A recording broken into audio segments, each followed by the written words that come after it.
بسم الله الرحمن الرحیم. نن بیا راځو کنټرول پینل ته.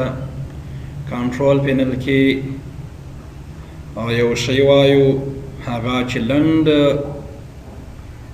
په کم وخت کې ویل شي، ځکه چې دلته زما د کمپیوټر بیټري هم وخت کم پاتې ده، برق پکې کم دی. راځو چیرته کنټرول پینل ته. بیا کنټرول پینل، دلته کنټرول پینل کې دننه وایو نن ورځ وینډوز موبیلیټي سنټر. څه شی؟ وینډوز موبیلیټي سنټر. مو کولی شو دلته دغه کوم کارونه سرته ورسو، کوم کارونه ترسره کو. راځو دلته ګورو چې څه شی کولی شو. مو کولی شو چې په دې سره د دې په مرسته د دې په کومک سره د وینډوز ډسپلی سیټینګ برابر کو، والیوم د آواز یې برابر کو، همداراز کولی شو چې پاور اپشن د برق کې هم تغییر راولو، او همداراز کولی شو چې د دې په مرسته موږ او تاسو د نیټورک آفلاین فایلونه هم سینکرونایز، یعنی په هغې کې سیټینګ وکړلی شو. راځو په دې ځای باندې کلیک کوو. موږ ته یوه کوچنۍ وینډو، کوچنی ډیالوګ خلاصیږي. د هغې په مرسته کولی شو چې دغه کارونه سرته ورسو. راځو په دې باندې کلیک کوو. هر کله مو چې په دې باندې کلیک وکړلو، تاسو ته یوه کوچنۍ وینډو ښکاره شي. ګورو دغه ډیالوګ د وینډوز موبیلیټي سنټر موږ ته خلاص شولو. اوس دلته موږ کولی شو چې دغه کارونه ترسره کړو. راځو ګورو اول ډسپلی برایټنس. ډسپلی برایټنس مطلب دغه دی چې موږ که چیرته وغواړو د خپل کمپیوټر د ډسپلی روشنایي کمه او یا هم زیاته کو، نو د دې سلایډر ځنې استفاده کوو. برایټنس اضافه کیږي، ګورئ روشنایي زیاتیږي. تاسو کولی شئ چې د دې ځنې استفاده وکړئ چې د دې ډسپلی روشنایي د کمه او یا هم زیاته وي. ګورو دلته تاسو کولی شئ که چیرته په ویډیو کې ریکارډ شوي نه وي، نو تاسو کولی شئ چې د ښي په طرف هر کله دغه سلایډر کش کوئ، روشنایي زیاتیږي، او د چپ په طرف بیرته کمیږي. څومره چې فیصدي زیاته وي د سلو په طرف وي، نو روشنایي هم دومره زیاته وي. خو دا په یاد ولرئ چې څومره روشنایي د ډسپلی زیاته وي، برایټنس زیات وي، هم دومره بیا ستاسو برق زیات مصرفیږي. مشکل نه ده، تطبیق یې کوئ. بیرته راځو د دې نه لاندې نو ډسپلی کنیکټډ. که چیرته موږ او تاسو د پروجیکټر سره وصل وو، یا مو د خپل لیپټاپ سره یا د بل کمپیوټر سره یوه بله ډسپلی، یو بل منیټور وصل کړی، که چیرې موږ او تاسو خپل کمپیوټر د یو بل منیټور سره وصل وي، یا مو هم د پروجیکټر سره وصل وي، نو کولی شو چې له دې ځای کنټرول کو ایکسټرنل ډسپلی، له دې ځای کنټرول کړو وصل د شي، په کوم شکل کې وصل شي. فقط زمون کمپیوټر نه د ښایي ډسپلی، په بل کمپیوټر دی نه ښایي. فقط په بل کمپیوټر دی های ډسپلی، زمون کمپیوټر کې د ډسپلی نه ښایي، زمون په منیټور باندې یا د په دواړو باندې ښایي، یا څه رقم یا څه رقم. راځو په دې باندې کلیک کوو. هر کله مو چې په دې باندې کلیک وکړ، دغه د کنیکشن اقسام تاسو ته خلاص شي. کمپیوټر اونلی، فقط زما کمپیوټر باندې د ډسپلی وښیي، په همدې موجوده کمپیوټر په بل کمپیوټر باندې ډسپلی نه ښایي. تطبیق یې کوي، تاسو انشاءالله پرې پوه بشئ. ډوپلیکیټ دا معنی چې زما کمپیوټر باندې د هم ډسپلی وښایي، او په بل کمپیوټر، بل منیټور یا پروجیکټور چې موږ د خپل کمپیوټر سره وصل ده، په هغې د هم ډسپلی وښایي.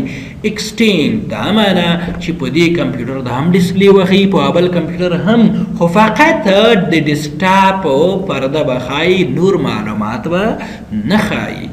ګورو که دلته عملي کوو، فقط زما کمپیوټر باندې یې ښودلي ده. اوس خو راځو بیرته موبیلیټي سنټر ته، وینډوز موبیلیټي سنټر. ګورو کنیکټ، ډوپلیکیټ، ګورئ په دواړو باندې ښایي، هم په دې کمپیوټر هم په هغې بل کمپیوټر. خو دا په هغه وخت کې چې تاسو د پروجیکټور سره وصل وئ، بیرته راغلو وینډوز موبیلیټي سنټر دا ځکه دغه کار وشولو چې موږ او تاسو ډسپلی د دواړو کمپیوټرونو یعنی هم مانیټر هم پروجیکټر هم په خپل کمپیوټر هم په بل کمپیوټر یا پروجیکټر باندې تطبیق شو. بیرته راځو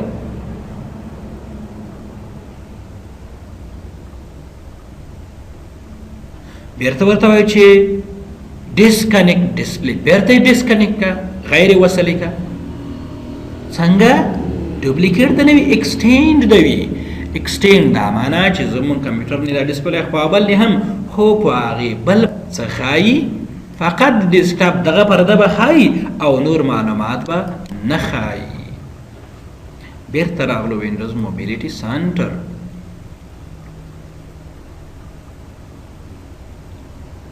بیرته راغلو ډسکنیکټ ډسپلی په دې باندې کلیک کوو. پروجیکټر اونلی فقط په پروجیکټر د زموږ ډسپلی ښکاراوي په دې کمپیوټر د دې کمپیوټر په ډیسکټاپ باندې دا نوی ښکارا په دې کمپیوټر په مانیټر دی نه خی فقط پروجیکټر باندې دی وخی کولای شي. ګورئ که چیرته په ویډیو کې ریکارډ نوی شوی زموږ کمپیوټر پرده توره ښکارا شوله، که چیرته د پروجیکټر سره وصل وو د پروجیکټر په پرده به موږ ته معلومات خی په دې باندې به نه خی.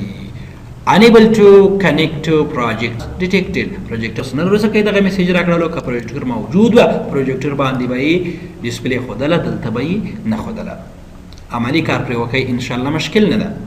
بیرته راځو وینډوز موبیلیټي سنټر ته.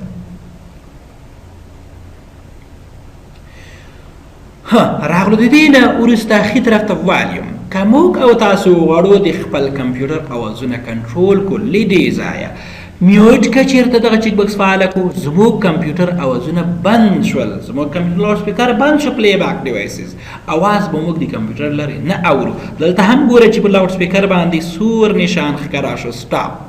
اوس که چیرته وغواړو بیرته فعاله کړو میوټ چیک بکس غیر فعاله و، بیرته دغه ځای نه هم هغه د سټاپ علامه لرې شوه.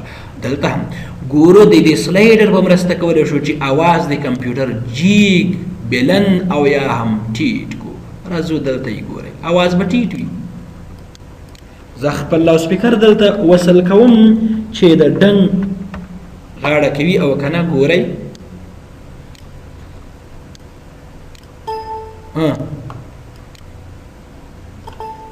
اواز ټیټیږي. ګورئ اواز ورو پورې جګي ډنګ غاړه جګي اعظمي حد ته ورسېدو. که چیرته دغه سلایډر ورو نو دلته هم د دې ځای نه هم موږ کولی شو چې د لاوډ سپیکر په آیکن باندې کلیک وکړو، دلته موږ ته هم یو سلایډر خلاصیږي یا له دې ځایه اواز جګو هلته ګورئ همغه ځای هم روان دی او یا هم له دې ځایه ګورئ که دغه ښکاراوي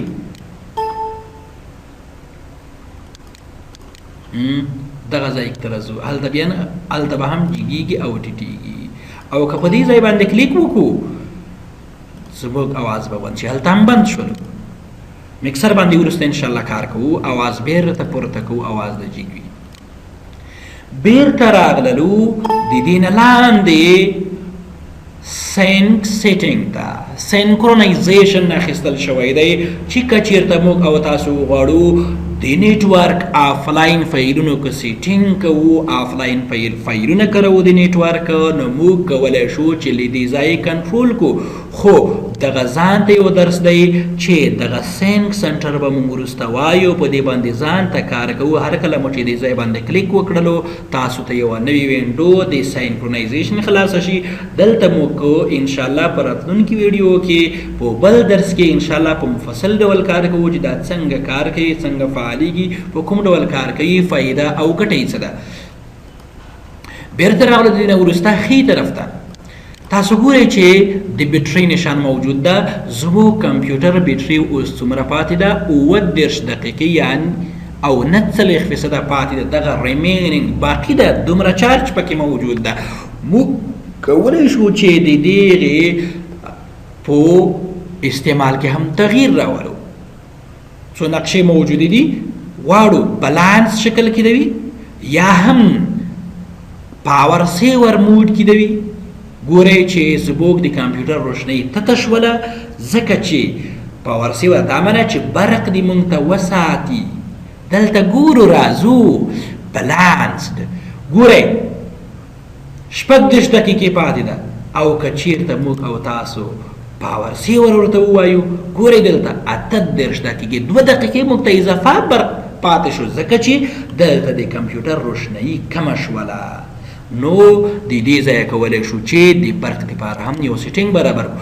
های پرفارمنس دا معنی په اوچت اعلی ډول د زموږ کمپیوټر پرفارمنس اجرا کونه ترسره کی، یعنی په دې کې هم برق زیات مصرفیږي، زموږ د کمپیوټر روشنایي اعلی درجې ته رسیږي. ستاسو بیټري به بیا زر ختمیږي، یعنی د کوم په نسبت د پاور سیور او بلانس په نسبت باندې. مشکل نه ده، عملي کوي، تطبیق کوي. د دې نه وروسته لاندې راځو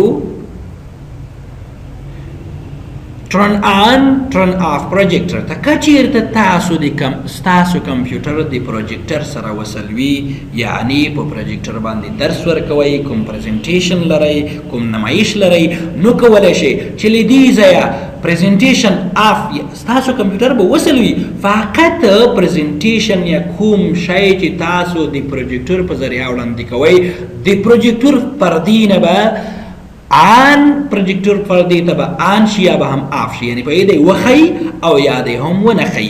اوس نو پریزنټینګ موږ ورته وایو چې ټرن آن. که د پروجیکټر سره وصل وو، زموږ دغه لیکنه، زموږ معلومات په پروجیکټر وړاندې کیږي، پریزنټ کیږي، او که بیرته په دې باندې کلیک وکړو د پروجیکټر نه زموږ معلومات، زموږ پریزنټیشن کته کیږي. ټرن آن او یا هم ټرن آف دلته هم نشان درکوي. ناٹ پریزنټینګ، ټرن آن پریزنټینګ دلته روشنایي هم کوي او دلته پریزنټینګ هم شروع شو. مشکل نه ده، عملي کوي، تطبیق کوي. د دې نه وروسته راځو ښي طرف ته. که چېرته موږ او تاسو غواړو وایرلیس نیټورک وکاروو، څه شی وکاروو؟ وایرلیس نیټورک، بېلینه نیټورک. موږ کولی شو چې له دې ځایه وایرلیس نیټورک فعاله او یا هم غیر فعاله کړو. ناٹ کنیکټډ، زموږ کمپیوټر د وایرلیس نیټورک سره نه ده وصل. که چېرته وغواړو دغه وایرلیس نیټورک فعاله کړو، ټرن آن وایرلیس، وایرلیس آف شو، ټرن وایرلیس آن، وایرلیس ښه آف مو کړلو که نه، اوس یې بېرته آن کوو، ټرن وایرلیس آن. ناٹ کنیکټډ دا معنی چې وصل نه یو دی وایرلیس سره، ځکه چې وایرلیس سره وصل کېږي دلته به راځئ دغه ځای کې تاسو کولی شئ چې وایرلیس وګورئ.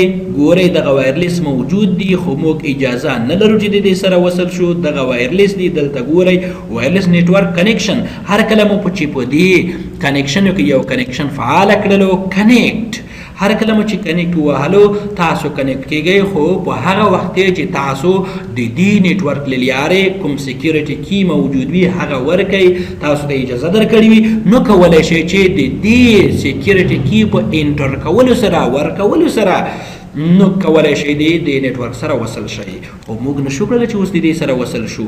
نو که چېرته غواړئ دغه وایرلیس آف کئ، بیا به دغه لیست کې دغه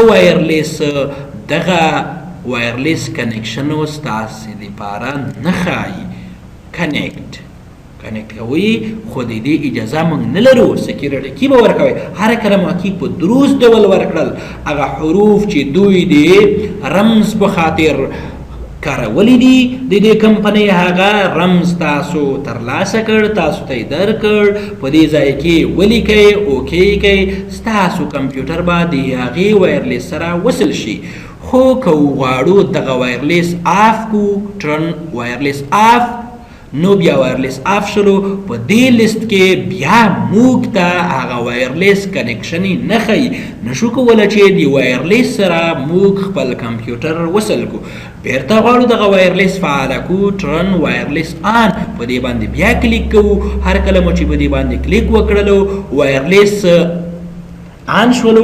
اوس دلته راځو زموږ کمپیوټر کې چې کوم وایرلیس د هغې کوم وایرلیس ته لاسرسی لري د هغه اکسس کولی شي ترلاسه کولی شي انتنخای سیګنال موجود وي نو د هغې سیګنال موجودیت کې د سیکیورټي کی یعنی رمز په موجودیت کې تاسو کولی شئ د یوه وایرلیس سره وصل شئ او د لیرې ځایه خپل آفیس خپل دفتر خپل اتاق کې انټرنیټ وکاروئ خدای دې وکړي چې په دې پوه شوي وئ عملي کوي انشاءالله مشکل نه دی بیرته راځو انشاءالله په دې کې خو کوم کار نشو پاتې زموږ د کمپیوټر بیټري هم کمزوري شوله نشو کولی چې د دې نه اضافه درس په مخ بوځو دغه سینک په نوم کمانډ پاتې شولو انشاءالله دغه ځان ته یو درس دی دا به وروسته په بله ویډیو کې په یوه ځانګړي ویډیو کې تدریس کوو چې دغه سینک سنټر یا دغه سینک سیټینګ څه کار کوي په دې ځای کې مونږ کولی شو دغه کار ترسره کړو خو دا ځان ته یو درس دی د دې ځایه یا هم موږ او تاسو راځو ځان ته له دې ځایه کار کوو له دې ځای نه او یا هم له هغه ځای نه چې په دې کې مونږ کولی شو خپل فایلونه او هم د نیټورک فایلونه سره یو شان کو سینکرونایز کو درس په همدې ځای بس کوو تر بیا د خدای په امان